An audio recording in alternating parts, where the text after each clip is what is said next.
Vamos a seguir con nuestra serie del libro de Proverbios y en esta mañana estamos con el tema No rechaces la disciplina del Señor. Dice la palabra en Proverbios capítulo 3 versículos 11 y 12. Hijo mío, no rechaces la disciplina del Señor, ni aborrezca su reprensión, porque el Señor ama a quien reprende como un padre al hijo en quien se deleita.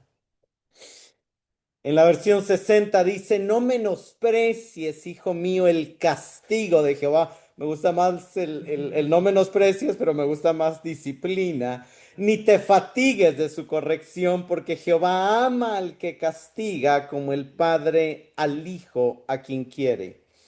Este pasaje es muy importante en la escritura y es tan importante que como vimos lo cita el autor de los Hebreos en la lectura bíblica, pero algo que quiero establecer, hermanos, como fundamento, es que para entender el mensaje hoy necesitamos cambiar el chip de lo que nuestra mente lee como disciplina. La disciplina, y va a haber tal vez bastante repetición en el mensaje de esto, pero claramente la Biblia presenta la disciplina como una demostración del amor paternal del Padre. La disciplina no es evidencia de rechazo, sino de aceptación. La disciplina no es abandono, sino protección, y no es crueldad, sino cuidado.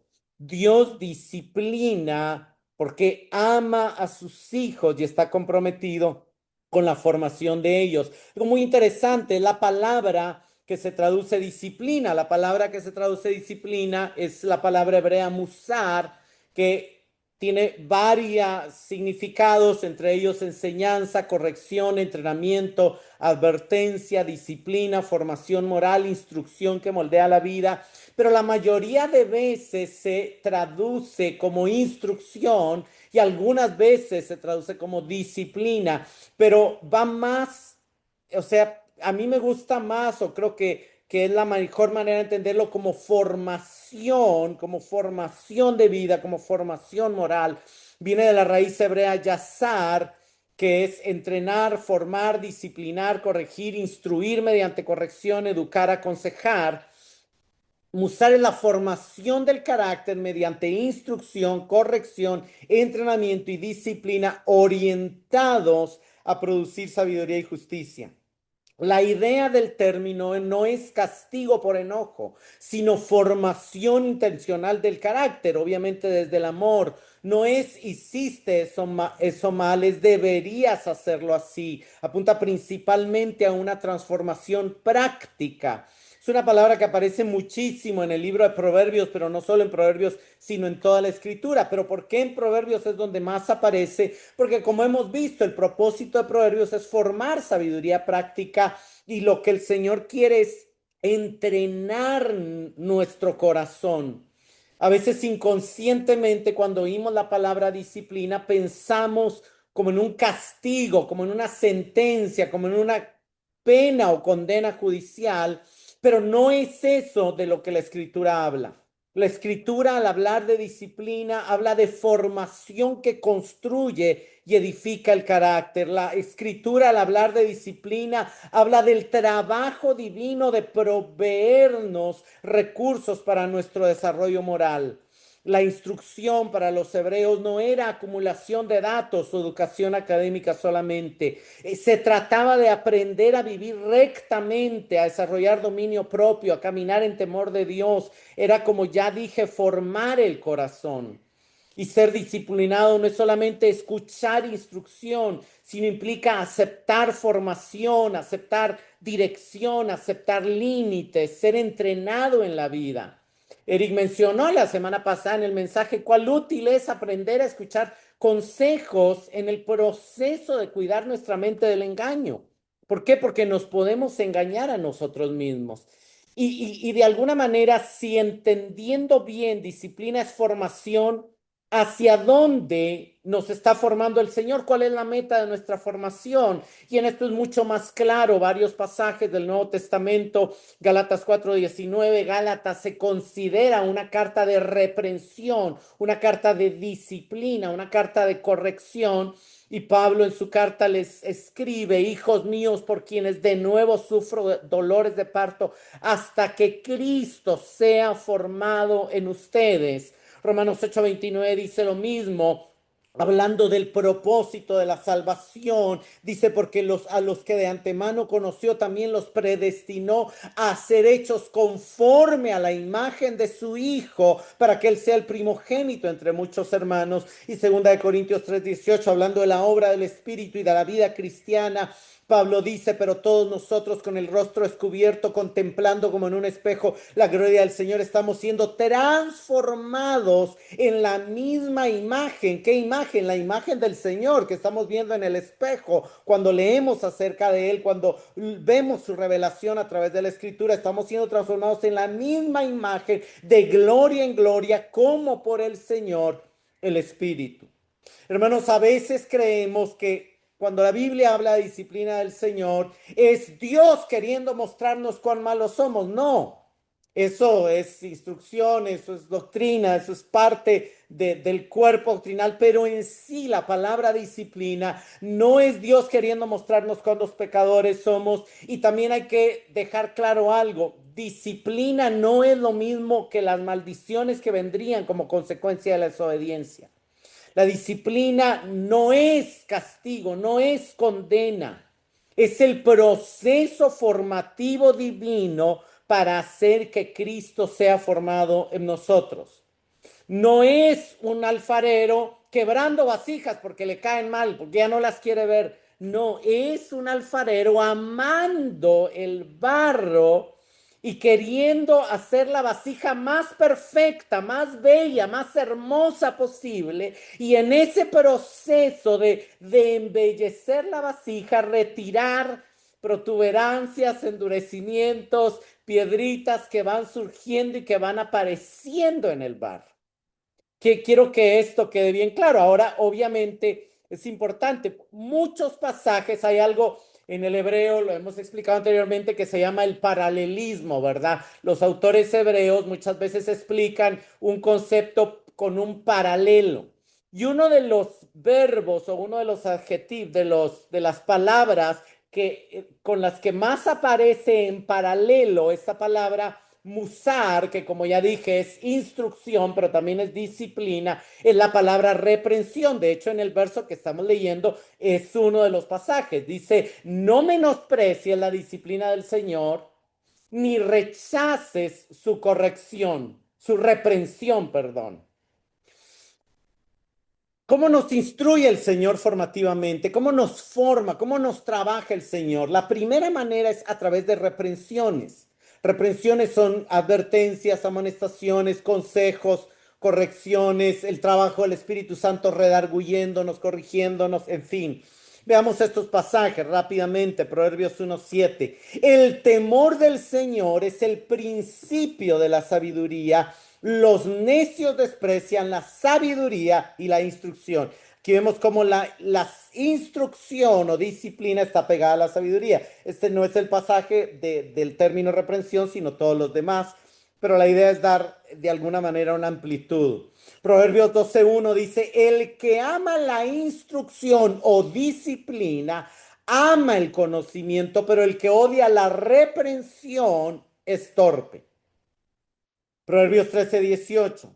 Pobreza y vergüenza vendrán al que desprecia la instrucción o disciplina, pero el que acepta la reprensión será honrado.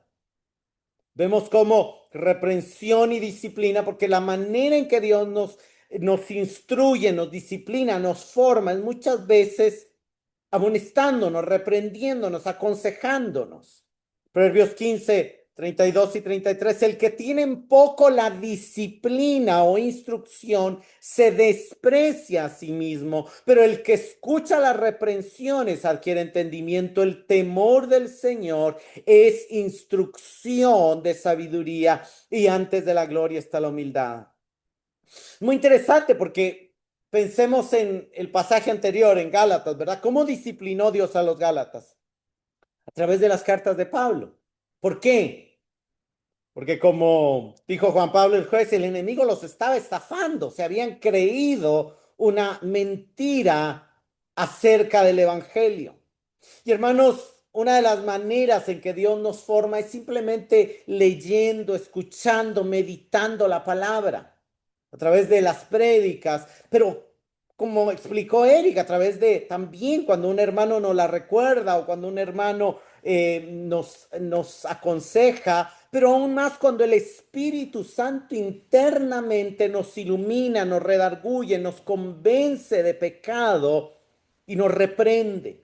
El Espíritu aparece en su pureza en el corazón del creyente con luz y ese brillo de su luz empieza a alumbrar y empieza a mostrar cuánta injusticia, cuántas imaginaciones, cuánta vanidad, cuántos pensamientos ociosos y cuántas pasiones carnales todavía abundan en nuestro interior. Pero la verdadera sabiduría, como dice Proverbios 1:7, no surge de información, surge de una vida moldeada por Dios. Proverbios 15:32, el último pasaje que leí, es interesante porque dice el que tiene en poco la disciplina del Señor se desprecia a sí mismo o menosprecia su alma. Y eso quiere decir, hermanos, que rechazar la instrucción del Señor en forma de reprensión termina destruyendo a la persona porque le impide el crecimiento espiritual y moral. En Efesios 6:4, cuando Pablo da una aplicación del Evangelio a los padres, les dice, ustedes padres no provoquen a ir a sus hijos, sino créenlos en la disciplina, y esa palabra ahí es paideia, que es el mismo significado del musar en hebreo, y que se usa, vamos a ver en algún momento, es la que el autor usa en hebreo para traducir disciplina también, pero que en realidad en el idioma griego se refería más a formación y entrenamiento, tanto la cultivación de la mente como de la moral. Críenlos en la disciplina y en la instrucción. Esa palabra también se puede traducir amonestación porque es noutesia, es poner en la mente, es como un consejo, una orientación. Y vemos cómo se conjuga la formación divina con el consejo divino. Pablo le llama a la escritura el consejo de Dios. Entonces, ¿qué nos dice la palabra? No rechaces la disciplina del Señor ni aborrezca su reprensión. ¿Cuál es el llamado? A aceptar la reprensión. Y vean las promesas o los beneficios que la Biblia nos habla del que acepta la reprensión. El que acepta la reprensión será honrado. El que acepta la redención es prudente. Al que escucha las reprensiones adquiere entendimiento. Y eso es lo que el Señor quiere darnos, bendecirnos. Él quiere bendecirnos con honra, con prudencia, con entendimiento. La reprensión penetra más en el que tiene entendimiento que 100 azotes en el necio. Esto es lo que Dios busca y vemos claramente que la reprensión no es azotar. La reprensión es una reprensión hablada, es una información, es un consejo. Ahora, esto es interesante porque puse este verso al final porque quiero hacer una conexión, porque aunque la Biblia aquí está diciendo la reprensión es más útil que 100 azotes. También hay una diferencia en el que tiene entendimiento, en el que está abierto a aprender y en el que está cerrado a aprender. Sin embargo, la Biblia también hace una conexión entre disciplina y vara, que la vara sí es algo que representa un poco un castigo corporal o algo de dolor. Y a veces también, o sea, primero Dios nos forma, nos instruye a través de la palabra, a través de redarguirnos, de convencernos de pecado, pero a veces también nos disciplina, a veces por situaciones de dolor que vienen a nuestra vida, lo cual está representado por la vara. Entonces, aquí Proverbios 13:24 dice, el que evita la vara odia a su hijo, pero el que lo ama lo disciplina con diligencia. A veces creemos, y este es un mito, ¿verdad? A veces creemos que es mejor criar a los hijos sin castigo. O sea, es interesante porque eso es imposible, ¿verdad? Y yo oía un día de estos a un psicólogo y me gustó mucho lo que él dijo, porque le preguntaron, ¿usted qué opina de formar o de criar sin premios y castigos? Dijo, en primer lugar, eso es imposible porque, por un lado, una sonrisa es un premio cuando un niño hace algo bien y una cara seria o una cara de enojo o un grito es un castigo. Así funciona, o sea, desde ya nosotros o aprobamos o reprobamos. Ahora, sí es sano, decía él, criar a los hijos sin chantajes y sin amenazas, porque hay que separar. Entonces él explicaba, bueno, ahorita no es una clase de crianza, ¿verdad? Pero él explicaba que muchas veces le llamamos premio a los chantajes y que los premios pueden ser negativos cuando van a pagar la motivación que ya el niño tiene. Si el niño ya está motivado por hacer algo, no necesita un premio extra, porque al contrario, se va mal acostumbrar a que la motivación dependa de algo, pero si el niño está haciendo algo bien, sí necesita de alguna manera sentir la aprobación, pero eso no necesita ir acompañado de premios y los límites también son súper importantes porque los límites reducen incertidumbre, porque los límites forman por... Bueno, aquí vemos algunas razones también, ¿verdad? Pero claramente el que evita la vara odia a su hijo. ¿Por qué? Porque de alguna manera está siendo inconsciente de la tendencia pecaminosa de su hijo.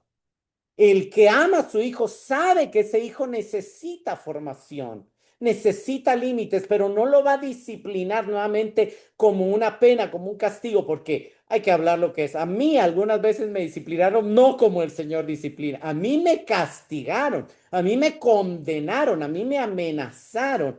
Y entonces ese tipo de castigo mal hecho afecta mucho, porque primero rompe el vínculo.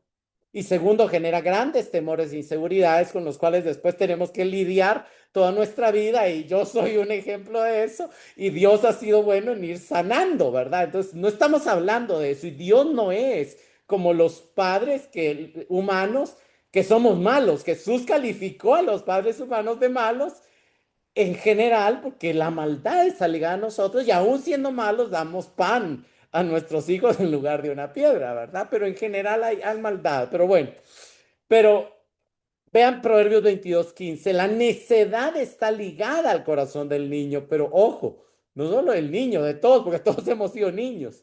Y la vara de la disciplina lo alejará de ella. Y eso, aunque está hablado para los padres, nos muestra el corazón de Dios.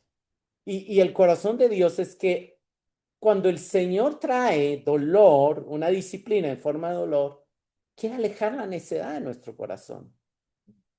De alguna manera, una de las formas de ver la disciplina en dolor es Dios con un arco apuntándole no a nosotros, sino al pecado que se aferra a nosotros y que nos quiere destruir. Es el medicamento que viene para atacar no tu bienestar, sino la bacteria que te quiere matar, el parásito que te quiere destruir. Eso es parte de cómo entender la disciplina que viene con dolor. Proverbios 23, 12 y 14. Aplica tu corazón a la instrucción y tus oídos a las palabras de conocimiento. No escatimes la disciplina del niño, aunque lo castigues con vara, no morirá, lo castigarás con vara y librarás su alma al Señor. Ahora, hay algo interesante porque el aunque está diciendo, déjalo como último recurso también, digamos, en el caso de los padres, y también en el 13:24 da a entender eso. Lo disciplina con diligencia, o sea, lo instruye con constancia. Y en algún momento no va a evitar la vara, pero la vara nunca se presenta como el primer recurso ni como algo mágico. Eso es importante también, ¿verdad? Yo estoy saliendo un poco del tema, pero creo que son cosas también importantes aclarar. Proverbios 29:15, porque a veces podemos malentender estos pasajes. La vara y la reprensión, vean que van juntas. O dolor y palabra hablada, reprensión verbal, dan sabiduría, pero el niño consentido, el que no le pusieron límites, avergüenza a su madre. Pero aquí para mí son importantes las palabras diligencia, porque está mostrando que primero está la disciplina y la vara es un último recurso y el término, aunque también. Hice aquí un pequeño cuadro para mostrar un poco la diferencia. El castigo, que generalmente vino de nuestros padres, sobre todo en la época anterior, ¿verdad? Buscaba el desahogo de la ira, del enojo, de la molestia por lo que el hijo hizo mal. La disciplina bíblica no busca el desahogo, busca transformación. El castigo está centrado en la falta, estás mal y todo. La disciplina bíblica no está centrada en la falta, está centrada en la formación. El castigo produce temor, la disciplina bíblica produce sabiduría. El castigo puede humillar y humilla muchas veces. La disciplina bíblica no busca humillar, busca restaurar, busca valorar, no busca disminuir la autoestima, sino sanarla. El castigo termina en la pena, la disciplina bíblica termina en crecimiento. Hermanos, la disciplina bíblica está profundamente conectada con santificación, madurez, obediencia, sabiduría práctica. Veamos algunos otros ejemplos. Deuteronomio 8 del 2 al 5 para ir aclarando. Y te acordarás de todo el camino por el cual el Señor tu Dios te ha traído por este desierto durante estos 40 años para humillarte, probándote, a fin de saber lo que había en tu corazón, si guardarías o no sus mandamientos. Él te humilló y te dejó tener hambre y te alimentó con el maná que tú no conocías, ni tus padres habían conocido, para hacerte entender que no solo de pan vive el hombre, sino de todo lo que procede de la boca del Señor.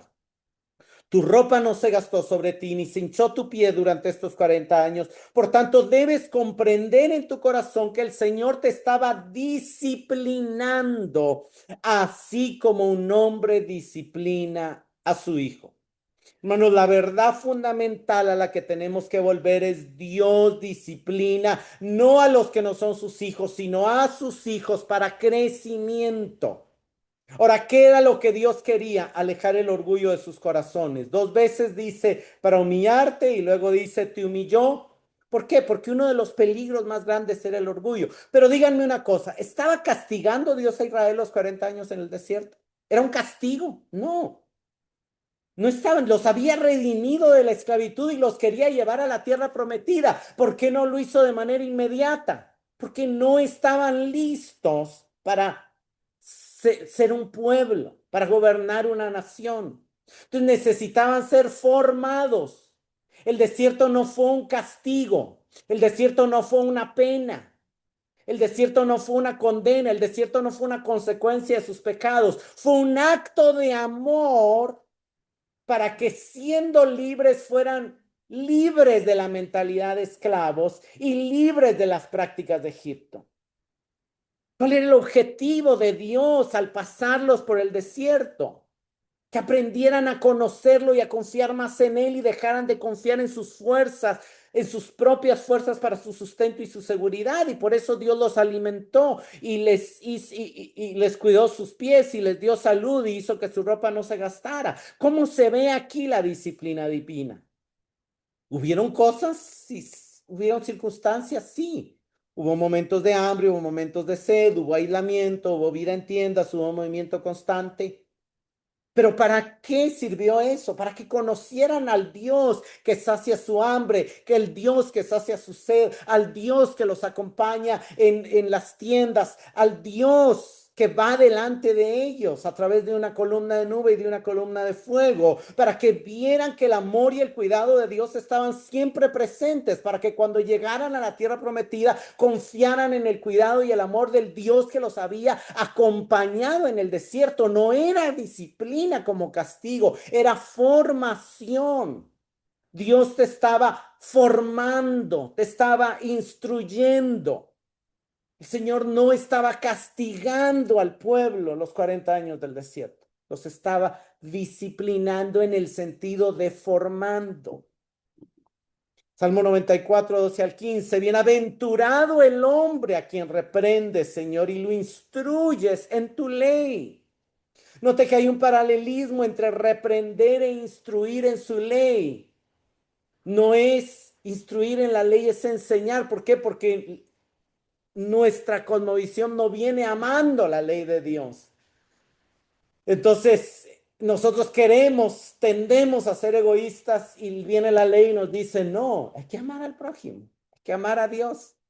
No todo es para ti, el universo no gira alrededor tuyo. No tienes por qué buscar ser el centro. Entonces, pero es una instrucción que reprende, pero por amor, para darle descanso en los días de aflicción. hasta que cabe una fosa, hasta que se cabe una fosa para el impío. Hermanos, es muy cansado cuando queremos vivir como el mundo nos dice que tenemos que vivir. Es muy cansado cuando todo depende de nosotros. El Señor quiere de que dependamos de Él para darnos descanso. Y por eso nos disciplina, pero nuevamente en el sentido de instruye, en el sentido de forma. Verso 14, porque el Señor no abandonará a su pueblo ni desamparará a su heredad, porque el juicio volverá a ser justo y todos los rectos de corazón lo seguirán. Aquí no está asociando la disciplina con ningún sufrimiento, sino con aprendizaje. Y la motivación es el compromiso que Dios tiene con su pueblo de no abandonarlo. Y la meta es que vuelva a haber justicia en la tierra y los rectos de corazón sigan al Señor. Job 5, 17 al 20. Cuán bienaventurado es el hombre a quien Dios reprende. No desprecies pues la disciplina del Todopoderoso, porque Él inflige dolor, pero da alivio. Él hiere, pero sus manos también sanan. De 6 aflicciones te librará y en la séptima no te tocará el mal. En el hambre Él te salvará de la muerte y en la guerra del poder de la espada. Y vemos cómo se conectan ambos conceptos. Sí hay disciplina que no tiene nada que ver con el dolor y hay disciplina que sí a veces incluye momentos de dolor. En el Salmo no veíamos ninguna alusión al dolor, sino puramente a la instrucción. Y aquí en este pasaje sí vemos alguna alusión al dolor, a heridas, aflicciones, a hambre, a guerra. Pero el propósito es el mismo. Dios formar a su pueblo, Dios formar a Cristo en nosotros. Y es algo que se ve como bienaventurado. La palabra bienaventurado lo hemos explicado en otras ocasiones, pero es tener una vida satisfactoria y significativa, una vida floreciente, ser dichoso, feliz, no en el sentido de reírse siempre, sino en el sentido de eso, una vida satisfactoria y significativa. Hebreos 10, 35 al 39, el autor en el desarrollo de su carta, una carta que va para una iglesia que está teniendo dificultad para seguir oyendo, que está dudando si seguir, que se están desanimando, que están luchando con el desánimo. Dios les envía esta carta para disciplinarlos, para formarlos, para instruirlos, para hablarles. Y en el capítulo 10 dice, por tanto, no desechen su confianza, la cual tiene gran recompensa, porque ustedes tienen necesidad de paciencia en el sentido de, en el griego ahí es más resistencia, para que cuando hayan hecho la voluntad de Dios obtengan la promesa. Porque dentro de muy poco el que ha de venir vendrá y no tardará más. Mi justo vivirá por la fe y si retrocede, mi alma no se complacerá en él. Pero nosotros no somos de los que retroceden para perdición, sino de los que tienen fe para preservación del alma. El punto del autor es que la vida cristiana es una carrera y la evidencia de un verdadero creyente, es decir, de un hijo de Dios, es que avanza, no retrocede. ¿Por qué? Porque tiene una meta. En el contexto, la meta es entrar al reposo, del cual la tierra prometida era solo un símbolo, pero el reposo verdadero es más que eso, es entrar a Cristo, es entrar a la vida donde Cristo es todo en nosotros y nosotros somos todos en Él, donde estamos crucificados al mundo y el que vive en nosotros en Él, que Él está formado en nosotros. Ese es el verdadero reposo y el llamado de todo libro es claro, avancemos, avancemos, avancemos. En el 6:1 dice, dejemos ya los rudimentos y avancemos hacia la madurez. Y en ese llamado y en esa línea narrativa, en el capítulo 11, él va a pasar a mostrarnos que sí se puede llegar a la meta. ¿Por qué? Porque Abraham, los patriarcas, no dejaron de avanzar buscando la ciudad que tiene fundamentos, cuyo arquitecto y constructor es Dios. Vivieron como peregrinos y extranjeros en rumbo a la patria celestial. Moisés avanzó como caminando al invisible y si ellos pudieron, los creyentes también podemos hacer lo mismo. Y ahí, después del capítulo 11, pasa al capítulo 12, el cual leímos en la lectura bíblica, pero es importante ver algunos detalles. Por tanto, puesto que tenemos en derredor nuestro tan grande nube de testigos, despojémonos de todo peso, de ese peso de desánimo, de ese peso de carga, de ese peso de culpa y del pecado. También despojémonos del pecado que tan fácilmente nos envuelve, nos frena, nos impide seguir corriendo y corramos con paciencia la carrera que tenemos por delante. Hermanos, tenemos una carrera por delante, que la meta es ser como Cristo y en esta carrera no competimos entre todos, competimos contra lo que nos frena, sea el enemigo, el mundo, y nos ayudamos a correr juntos, nos animamos a correr juntos, puesto los ojos en Jesús, el autor y consumador de la fe, quien por el gozo puesto delante de él soportó la cruz, despreciando la vergüenza, está sentado a la diestra del trono de Dios. Consideren pues aquel que soportó tal hostilidad de los pecadores contra sí mismo, para que no se cansen y no se desanimen. Hermanos, ¿cuál es el peligro de esta iglesia y cuál es el peligro que nosotros corremos? Cansarnos. Cansarnos de seguir aprendiendo de Dios, cansarnos de seguir haciendo devocionales, cansarnos de congregarnos, cansarnos porque a veces vemos que las cosas no cambian tanto como quisiéramos que cambien porque no estamos viendo lo que Dios está haciendo a veces internamente, desanimarnos. ¿Por qué? Porque el mundo, porque la familia, porque esto, porque los otros son cosas que nos desaniman. Pero Dios viene y en su amor instructivo, en su amor formativo, dice, no se cansen, no se desanimen. Y el autor va a ligar esto al tema de la disciplina, no en el sentido de corrección o de castigo, sino en el sentido de dejen que Dios les forme la fuerza y la resistencia para no dejar de avanzar y para completar la carrera y para llegar a la meta. Hay una recompensa, hermanos, hay un gozo puesto por delante, porque todavía en su lucha contra el pecado, ustedes no han resistido hasta el punto de derramar sangre. Además han olvidado la exhortación que como a hijos se les dirige: hijo mío, no tengas en poco la disciplina del Señor, ni te desanimes al ser reprendido por él, porque el Señor al que ama disciplina y azota a todo el que recibe por hijo. Es para su corrección que sufren, y aquí él sí está ligando la disciplina con algún tipo de sufrimiento que ellos están atravesando. Dios los trata como a hijos, porque qué hijo hay a quien su padre no disciplina. Hermano, la carrera que corremos para llegar a ser como Cristo es al mismo tiempo una lucha por el pecado, contra el pecado que nos aleja o que nos impide ser como Él, el cual está arraigado a nuestra vieja naturaleza, en nuestra carne.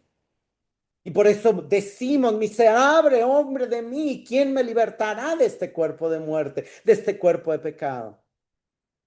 Pero hay una esperanza. El cuerpo viejo se desgasta, pero el cuerpo nuevo, la nueva vida, se renueva día a día y el Señor quiere fortalecer esa vida. Ellos estaban pasando por persecución, por cansancio, por pruebas, por oposición.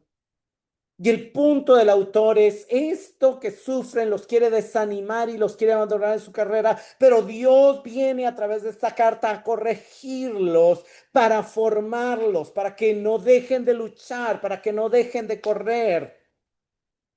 Y el consuelo más importante es Dios los está tratando como a hijos. Él les su padre, Él no se está olvidando de su sufrimiento ni de sus luchas.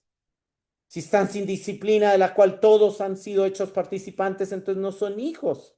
Entonces son hijos ilegítimos, perdón, y no verdaderos. Además, tuvimos padres terrenales para disciplinarnos, los respetábamos. ¿Con cuánta más razón no estaremos sujetos al Padre de nuestros espíritus y viviremos? Porque ellos nos disciplinaban por pocos días, como les parecía, pero Él nos disciplina para nuestro bien, para que participemos de su santidad. Al presente ninguna disciplina parece ser causa de gozo, sino de tristeza. Sin embargo, a los que han sido ejercitados por medio de ella, después les da fruto apacible de justicia. Hermanos, ¿en qué consistía la disciplina que el Señor traía para esta iglesia? Por un lado, la palabra de exhortación que el autor les está haciendo a través de esta carta. quizá también en las puertas que les están cerrando al formar parte de una religión no autorizada por el imperio y entonces tener limitaciones económicas de trabajo o algún tipo de circunstancia. Pero el punto es que el Señor no es que no quiera comodidad y bienestar para ellos. Él está comprometido con nuestro bien. Él nos disciplina para nuestro bien. Dios quiere nuestro bien. Dios ha dispuesto la vida de tal manera que todas las cosas, las alegrías y los sufrimientos, los éxitos y los fracasos cooperen para el bien de los que le amamos, para ser más como Él, para glorificarle más, para aprender de Él en cada circunstancia de la vida. Yo no sé por qué circunstancia específica tú estés atravesando, pero Dios quiere formarte a través de eso. Sea bueno, sea difícil, sea complicado, Dios está formándote. ¿Cuál es la meta de la disciplina? Dicho de otra manera, aquí es para que participemos de su santidad. Crecer en esa participación de la santidad de Dios desde la relación con Él. Crecer en que la santidad de Cristo se exprese y se manifieste más en nosotros. ¿Por qué necesitamos la santidad? El autor después va a decir que sin santidad nadie verá al Señor en el 12:14.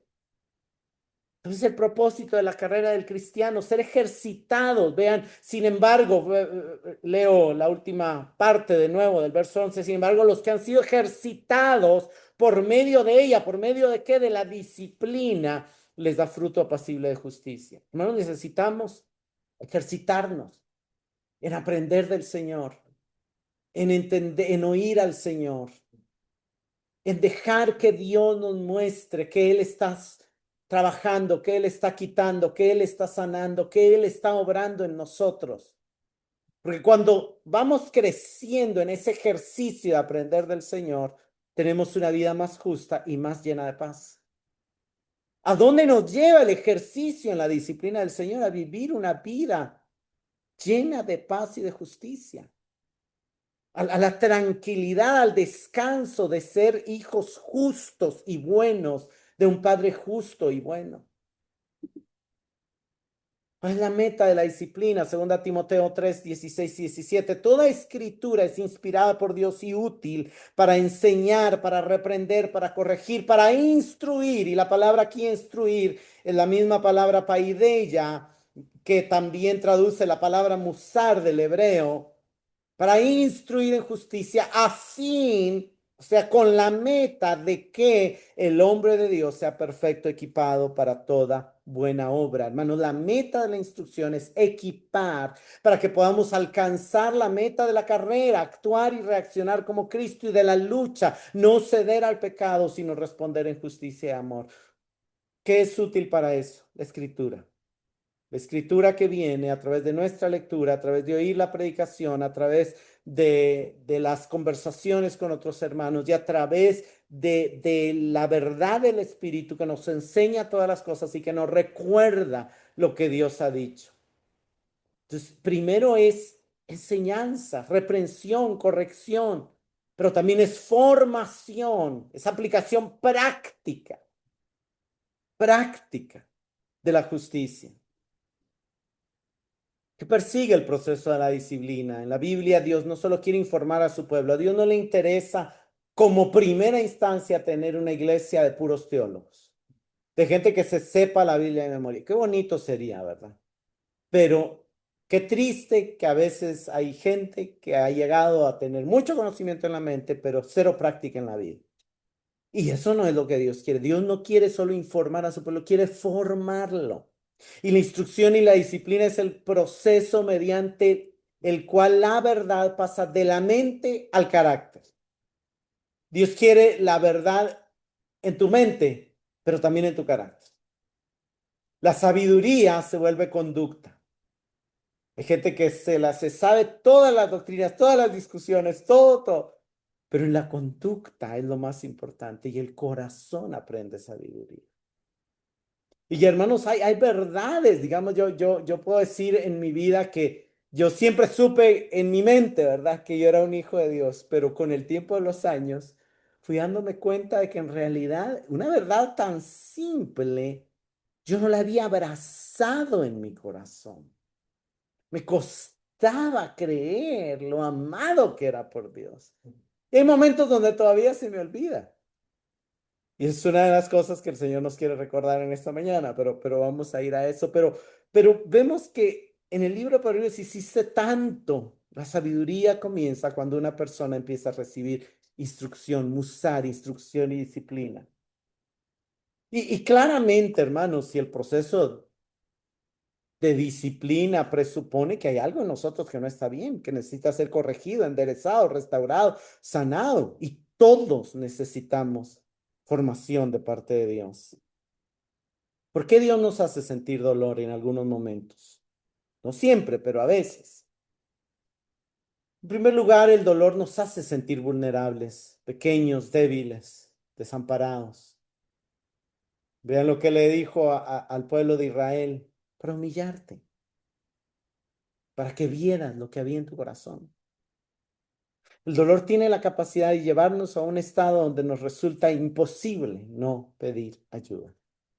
Qué bonito, ¿verdad? No tenerle que pedir ayuda nunca a nadie. Y a veces hay que suplicar. Yo esta semana tuve una situación ahí donde tuve que pedir ayuda y le decía a la persona, "Mire, yo le suplico que usted me ayude. No puede ser que no me pueda, haciendo un trámite, ¿verdad? Pero el punto es de que yo no lo podía hacer, necesitaba que la otra persona lo hiciera, porque depende de ellos, de esa institución, y si no lo hacen, yo no lo puedo hacer. Ese es como el tema del juicio que se cerró. Yo no lo podía hacer, lo tenían que hacer los jueces tenían que tomar una decisión. Y necesitamos pedir la ayuda del Señor y a veces también la ayuda. Y ahí es donde a veces Dios nos hace sentir dolor para llevarnos a reconocer, para llevarnos a la humildad. Pasaje muy interesante, 2 Corintios 12:7. Y dada la extraordinaria grandeza de las revelaciones. O sea, Dios no empezó castigando, condenando a Pablo. Pablo tuvo su encuentro con Dios y tuvo una gran revelación y después de esa revelación vinieron otras grandes revelaciones, de tal manera que fue llevado al tercer cielo.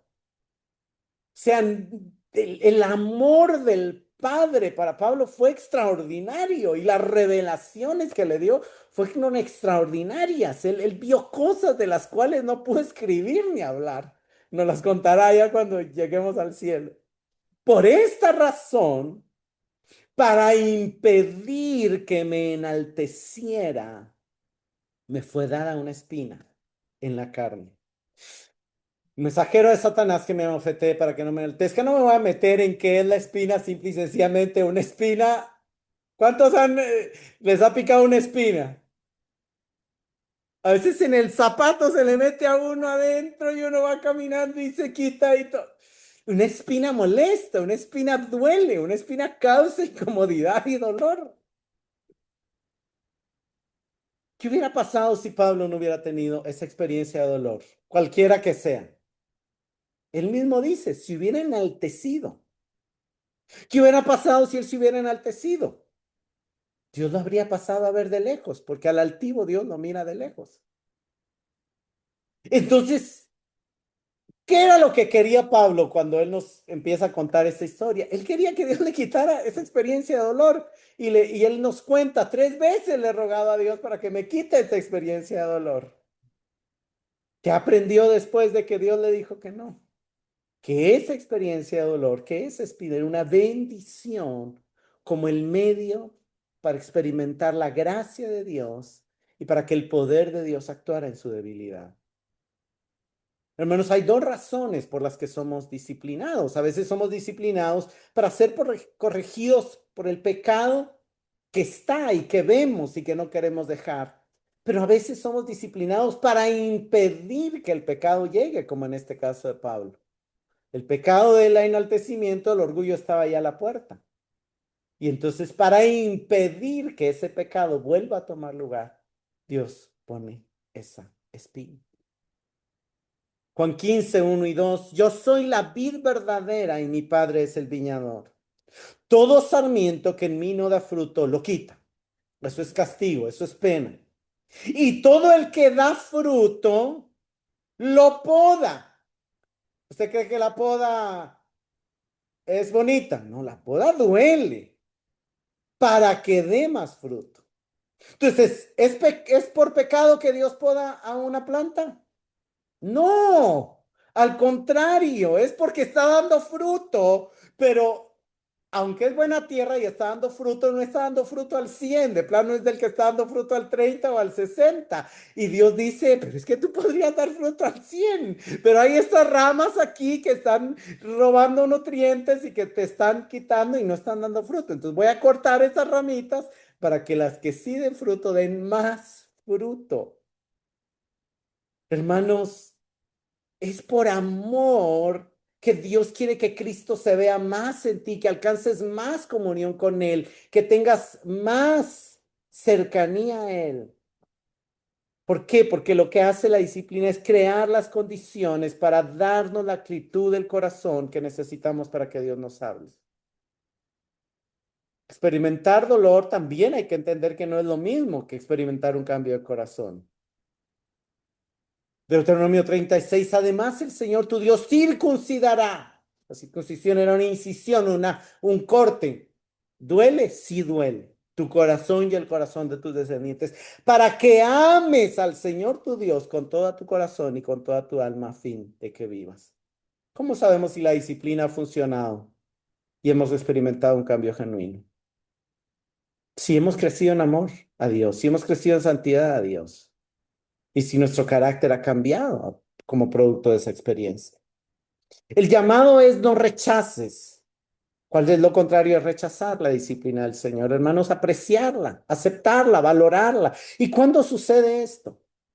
Cuando como cristianos experimentamos más su gracia y su perdón a través del proceso de formación. El temor del Señor conduce a la vida para dormir satisfecho, sin ser tocado por el mal. Una de las cosas que tenemos que aprender es a recibir el consuelo de su gracia. ¿Cómo es posible vivir una vida sin ser tocado por el mal, sin que nos afecten las dificultades? No quiere decir que no tendremos dificultades, sino que no perturbarán nuestra paz, nuestra satisfacción interior en Dios. ¿Por qué? Porque si Dios representa una mayor seguridad, una protección más profunda, una esperanza más poderosa que cualquier otra cosa en el mundo, no tememos ser tocados por el mal. Confiar en Dios en medio de las dificultades es una habilidad espiritual que solo se aprende en medio de ellas.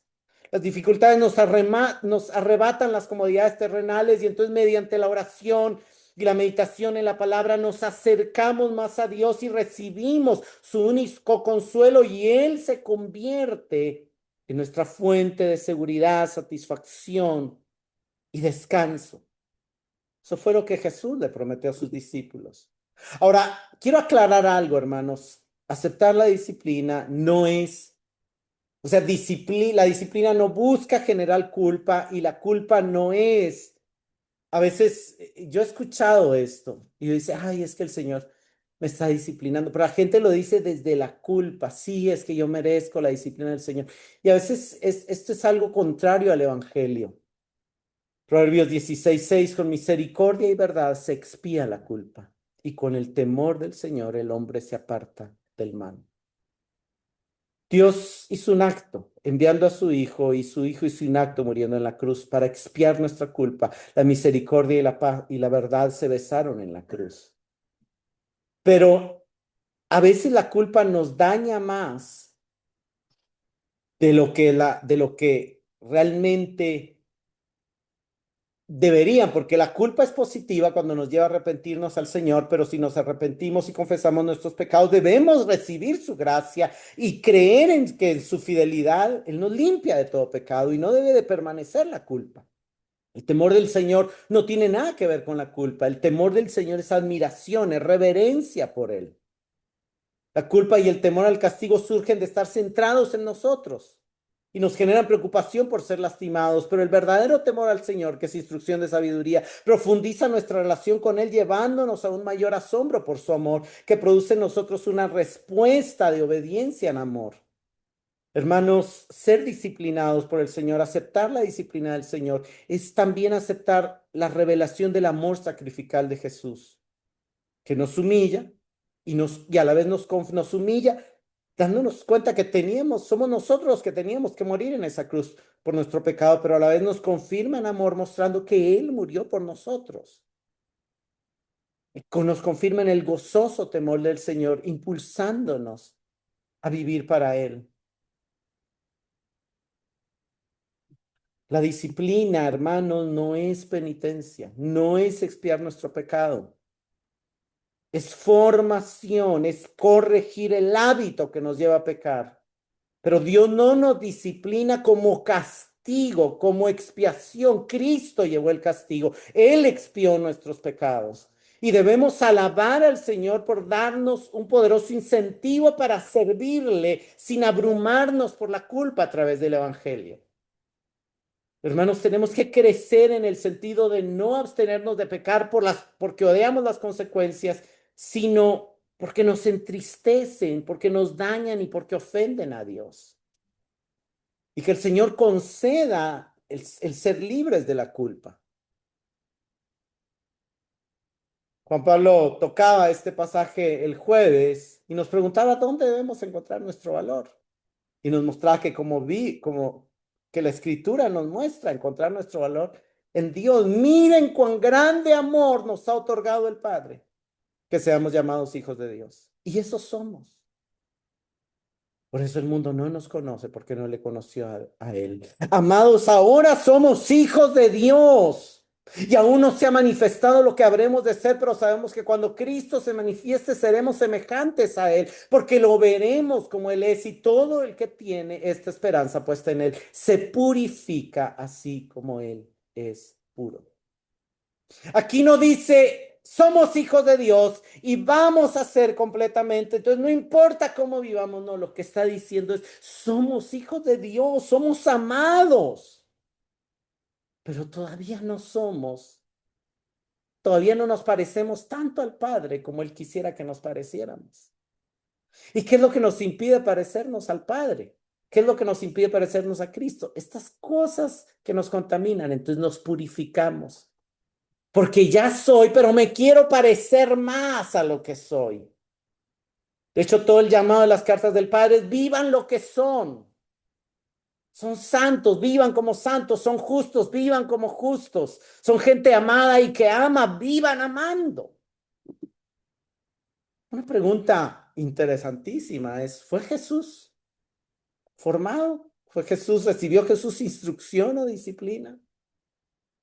Es impresionante, la Biblia dice en Isaías 53:3, pero el Señor quiso quebrantarlo, sometiéndolo a padecimiento.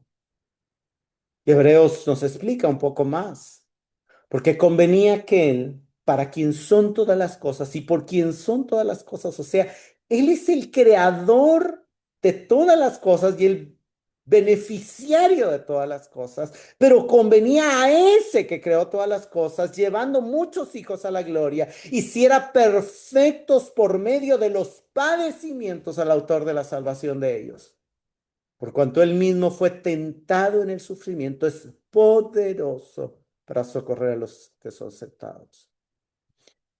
Como verdaderamente Dios, Cristo nunca tuvo que aprender nada ni ser instruido en nada. Pero como verdaderamente hombre en su humanidad, Jesús, la Biblia sí dice que aprendió y sí dice que fue instruido, disciplinado y formado por el Padre. Dios tuvo que hacerlo perfecto y ahí la idea es capacitarlo, entrenarlo por medio del sufrimiento. ¿Para qué? Para que nos pudiera socorrer a nosotros cuando sufrimos, cuando somos tentados. Esto es impresionante, hermanos, porque esto nos confirma que la disciplina divina no es castigo por el pecado, porque Jesús nunca pecó. Y no solo dice esto, Hebreos 2:17, por tanto tenía que ser hecho semejante en sus hermanos en todo, a fin de que llegara a ser un sumo sacerdote misericordioso y fiel, aunque era hijo, aprendió No lo sabía ya todo, aprendió obediencia por lo que padeció y habiendo sido hecho perfecto o capacitado, él ya era perfecto, pero habiendo tenido, o sea, le fue dada la capacidad para entender la debilidad humana a través de su sufrimiento, vino a ser fuente de eterna salvación para todos los que le obedecen, siendo constituido por Dios como sumo sacerdote, según el orden de Melquisedec. Hermanos, el Evangelio nos enseña que Cristo lleva nuestro castigo y nuestra culpa, pero también nos muestra que Él también sufrió, para que cuando nosotros estemos pasando un sufrimiento sepamos que Él puede socorrernos, que Él fue entrenado y capacitado para ayudarnos y entrenarnos en nuestra carrera. Como Él fue castigado por nosotros, ya nosotros no seremos castigados y ya no estamos bajo condenación. Eso está bien, pero Él no corrió la carrera por nosotros. A nosotros sí nos toca correr la carrera. Y lo que hace Él es darnos ejemplos y entrenarnos para que tengamos la fuerza y la resistencia necesaria para llegar a la meta. Pero terminemos esta mañana volviendo a Proverbios. Porque el Señor ama a quien reprende, como un padre, el hijo en quien se deleita. Porque el Padre se deleitaría en nosotros. Tú sabes que el Padre se deleita en ti. ¿Tú crees que el Padre se deleita en ti? El Padre, déjame darte una buena noticia en esta mañana. El Padre se deleita en ti. ¿Sabes por qué el Padre se deleita en ti? Porque ve a Cristo en ti, porque tú eres miembro del cuerpo de su Hijo amado. Y porque Él vive en ti, tú vives en Él se deleita en ti. Y porque se deleita en ti, te disciplina y te reprende. Porque aunque Él ve a Cristo en ti, ve que no está alumbrando tanto ni está manifestándose tanto como podría manifestarse. Porque hay ahí ramitas que están tomando nutrientes, pero no están dando fruto. Los deseos y las obras de la carne. Entonces, como Él se deleita en ti y quiere que des más fruto, te disciplinas. Una vez más, ¿cuál es el objetivo de la disciplina? De la reprensión del Padre, que Cristo sea formado.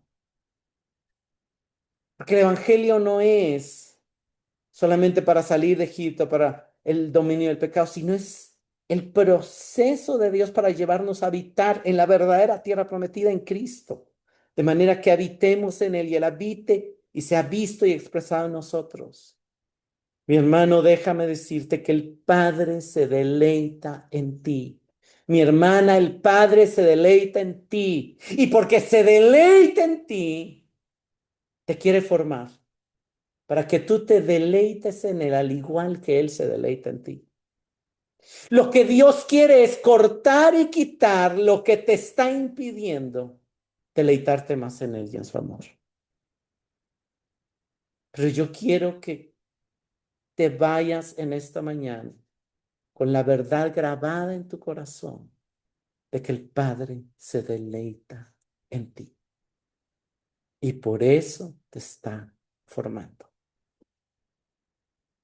¿Eres consciente de que eres un hijo amado o una hija amada por Dios en quien Él se deleita?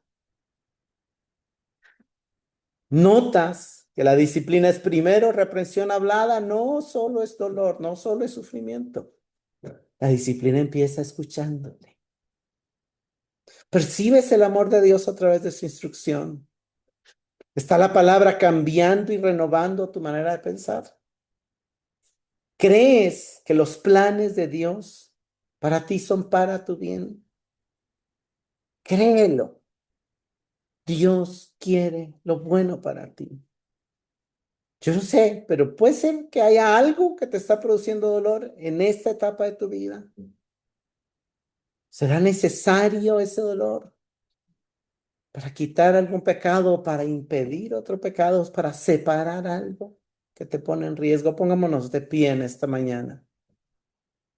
Señor, te damos gracias por amarnos como hijos, por ese gran y profundo amor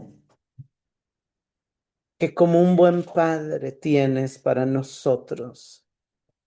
tus hijos en quienes tú te deleitas. Gracias, Señor, por deleitarte en nosotros como te deleitaste en Jesús. Que podamos dejarnos amar por ti en esta mañana. Y que al dejar amarnos por ti no rechacemos ni menospreciemos tu instrucción y tu disciplina, que busca formar a Cristo en nosotros por amor.